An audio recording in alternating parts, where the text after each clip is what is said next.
آپ نے روزہ رکھا ہے لیکن اس کا پتہ صرف آپ کو ہے. آپ لوگوں کو کہہ دیں میں نے رکھا ہوا ہے، ٹھیک ہے ابھی رکھا ہوگا، آپ چھپ جائیں جا کے کمرے میں باورچی خانے میں کھا لیں کھانا، کسی کو نہیں پتا. لیکن نہیں نہ کھاتے. کیوں نہیں کھاتے؟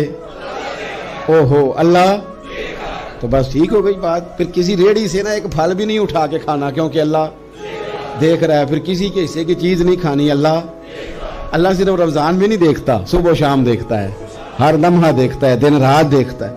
یہ تصور رمضان پکا کر دے گا آپ کا. اللہ دیکھ رہا ہے، یہ تصور رمضان میں پکا ہوتا ہے.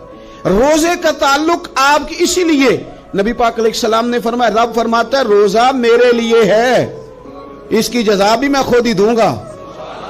اور کچھ لفظ تو اس طرح کے بھی ہیں کہ روزہ میرے لیے ہے اور رب فرماتا ہے میں خود اس کی جزا ہوں.